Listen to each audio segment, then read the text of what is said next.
एक गांव में दो भाई रहा करते थे। एक का नाम अनिल था और एक का नाम तूफानी था। तूफानी बड़ा भाई था और अनिल छोटा था। अनिल और तूफानी के माता पिता का देहांत कुछ समय पहले ही हो गया था। एक दिन अनिल तूफानी से आकर बोलता है, अरे भैया, आप शादी क्यों नहीं कर लेते? शादी कर लेंगे तो मुझे खाना नहीं बनाना पड़ेगा और आपका भी ख्याल रखेगी भाभी और मेरा भी ख्याल रखेंगी। बात तो तू ठीक कह रहा है मेरे भाई, लेकिन यार तुझे तो पता ही है कि अभी मैं तेरा ख्याल रखते रखते परेशान हूँ। तेरे खर्चे उठा उठा के, तो उसमें मैं वाइफ की खर्चे कैसे उठाऊंगा यार? अरे भैया, आप भी ना फालतू की बात करते हैं। अरे शादी तो करिए, सब मैनेज हो जाएगा। आपको तो पता ही है कि कोई भी चीज हो बहुत ही आसानी तरीके से मैनेज हो जाती है। बात तो तू ठीक कह रहा है। रुक, अच्छा मैं पंडित जी से बात करता हूँ, जरूर कोई ना कोई लड़की मेरे लिए ढूंढ ही देंगे। धीरे धीरे समय गुजरता जाता है। एक दिन तूफानी अपने घर आता है। अनिल देखकर हक्का बक्का हो जाता है, क्योंकि तूफानी अकेला नहीं बल्कि साथ ही साथ अपनी वाइफ को भी लेके आया था, जो अभी फिलहाल में ही कोर्ट मैरिज किया था।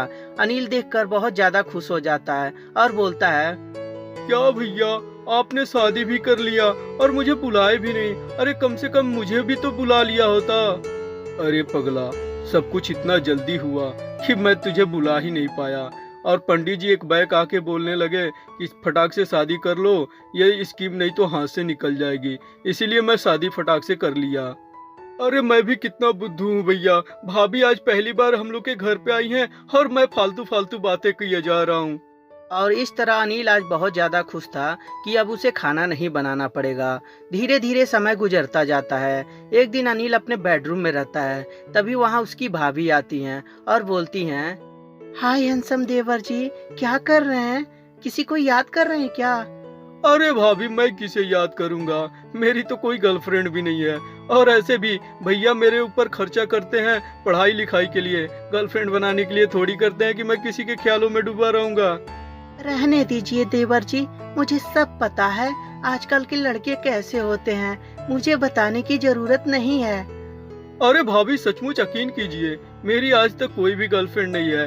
और ऐसे भी मुझ ऐसे गरीब को कौन अपना बॉयफ्रेंड बनाएगी? अरे बॉयफ्रेंड भी उस लड़के को बनाया जाता है जो खर्चे उठा ले, और मैं यहाँ पे तो मैं अपना खुद का खर्चा नहीं उठा पाता, तो अपनी गर्लफ्रेंड का खर्चा क्या उठाऊंगा? इसीलिए मेरी भाभी कोई भी गर्लफ्रेंड नहीं है, मेरा यकीन कीजिए। तुम ऐसा क्यों बोल रहे हो अनिल? तुम्हारे सामने तो तुम्हारी गर्लफ्रेंड खड़ी है, मैं भी तो तुम्हारी गर्लफ्रेंड की तरह ही हूँ। जब इस बात को अनिल सुनता है तो बोलता है, अरे भाभी, ये कैसी बात कर रही हैं? आप तो भाभी हैं। आप बड़ी भाभी माँ के समान होती हैं। मैं तो अपनी माँ की नजर से आपको देखता हूँ। चलो कम से कम मुझे यकीन तो आ गया कि कैसे तुम्हारी गर्लफ्रेंड नहीं बनी है। अरे बुद्धू, मैं तुम्हारी गर्लफ्रेंड बनने के लिए तैयार हूँ और तुम हो जो मुझे माँ बनाने के लिए तैयार हो। अच्छा चलो माँ भी बना लो, लेकिन माँ उस दूसरे टाइप का बना लो अपने बिस्तर पे। इस बात को अनिल सुनते ही उसके पैरों तले जमीन खिसक जाती है कि भाभी आज कोई नशे वसे तो नहीं कर लिए हैं, ये कैसी बात कर रही हैं। और तभी, अब क्या सोच रहे हैं देवर जी, आइए ना मेरे बाहों में, प्लीज आ जाइए ना। और ये बोलकर अनिल की भाभी अनिल से लिपट जाती है। बेचारा अनिल गुहार लगाता रहता है, अरे भाभी, आप क्या कर रही हैं? प्लीज छोड़िए, मुझे ये सब चीज अच्छा नहीं लगता भाभी। और ऐसे भी भाभी, आप क्या कर रही हैं? अरे क्यों बचपना कर रही हैं? आप कोई नशे वसे नहीं न की हैं? और इस तरह अनिल अपनी भाभी को बहुत ज्यादा मनाने की कोशिश करता है, परंतु उसकी भाभी मानने के लिए तैयार ही नहीं थी। तभी अचानक से तूफानी एंट्री लेता है और देखते ही तूफानी, अनिल, ये क्या कर रहा है तू? तेरा दिमाग खराब हो गया है? अरे भैया, अच्छा हुआ आप आ गए। अरे भैया, बचा लीजिए मुझे। भाभी जो है पता नहीं आज कोई नशे वसे की है, क्या की है, समझ में नहीं आ रहा है।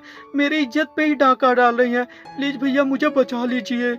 नहीं जी, ये झूठ बोल रहा है, मेरे इज्जत पे ये हाथ डाल रहा था। मैं सही बता रही हूँ, मुझे पकड़ के कमरे में खींच के मेरे साथ पता नहीं क्या क्या करना चाहता था। अच्छा हुआ आप आ गए। तूफानी को समझ में ही नहीं आता कि उसकी वाइफ सच बोल रही है या उसका भाई सच बोल रहा है, लेकिन तूफानी को पता था कि मेरा भाई ऐसा गंदा काम नहीं कर सकता। तभी तूफानी अपने भाई से बोलता है, देख भाई, बुरा मत मानना, लेकिन तू अब आज से ना हॉस्टल में रहा कर। क्योंकि मुझे लगता है कि तेरे ऊपर शायद कोई ना कोई ग्रह नक्षत्र तेरे ऊपर प्रवेश कर दिया है। तो इसीलिए आज के बाद मेरे भाई बुरा मत मानना, लेकिन आज के बाद तू हॉस्टल में ही रहा कर। और इस तरह तूफानी सही फैसला लेते हुए अपने भाई को हॉस्टल के लिए मना लेता है। तो दोस्तों, कैसी लगी ये स्टोरी हमें कमेंट करके जरूर बताएं। अगर जो स्टोरी अच्छी लगी हो तो कृपया लाइक कर दें और हमारे चैनल को सब्सक्राइब करते समय घंटी भी जरूर दबा दें। और हाँ दोस्तों, अपने दोस्तों के साथ शेयर भी जरूर कर दें। धन्यवाद दोस्तों।